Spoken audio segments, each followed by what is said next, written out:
A glorious spring morning poured its golden splendor through the tall kitchen window as a whirlwind of boys raced in, shooting at each other in a ramshackle reconstruction of Dunkirk.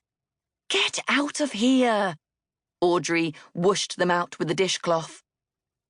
The aroma of bubbling berries, raspberries, strawberries, red currants filled the big old kitchen as a slim woman of 40 added a touch of cinnamon, a touch of nutmeg. With a man's sweater tucked into a man's trousers, she looked hassled and unkempt, her old boots muddy from the vegetable garden. The wooden clock on the wall chimed the half hour, and she wiped the back of her hand on her forehead. Oh, nonsense. Is it 8:30 already? She strode to the kitchen dresser to turn up the crackling wireless radio, which sat among a jumble of pots and a pile of freshly pulled carrots. While most people kept their radio sets in the living room, Audrey had hauled hers into the kitchen when she began furiously baking to make a few extra shillings. That had been just after the war began 2 years ago, when her husband Matthew's plane was shot down over Dusseldorf. No trace of him was ever found.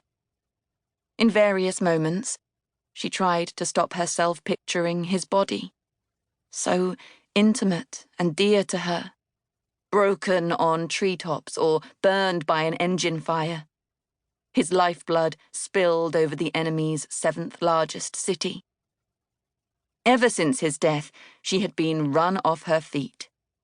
Audrey had long given up trying to be like a normal person.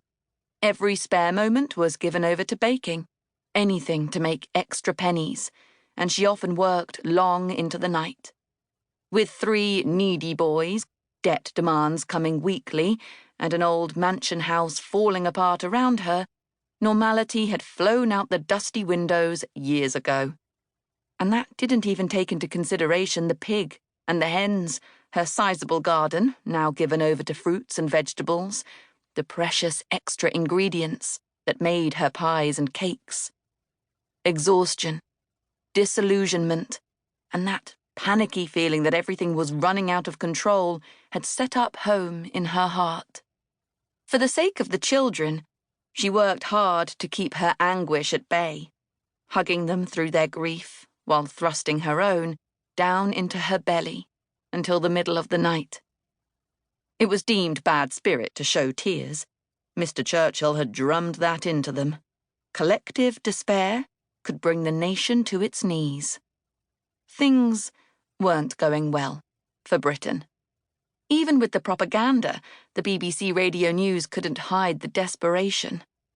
The British hadn't been prepared for war. Her cities had been pounded by the Luftwaffe.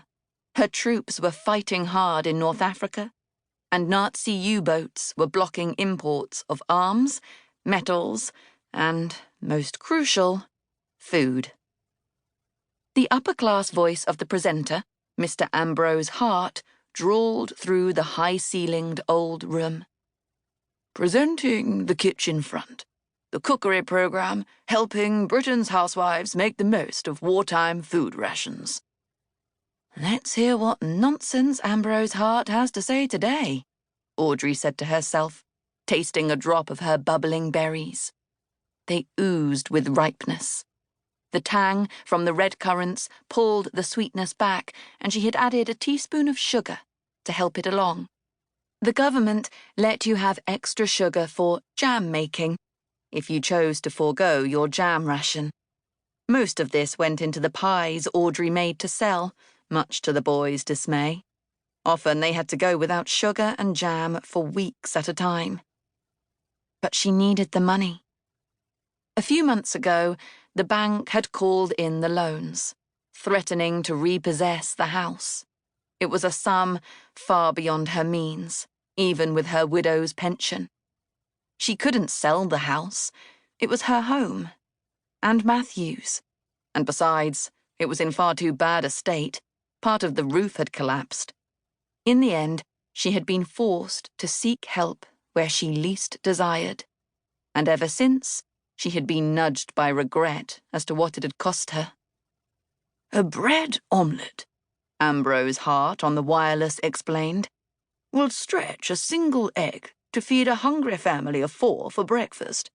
Soak 2 cupfuls of breadcrumbs in milk made from powder for 10 minutes. Stir them into a beaten egg, or the equivalent in egg powder, and then cook, as usual."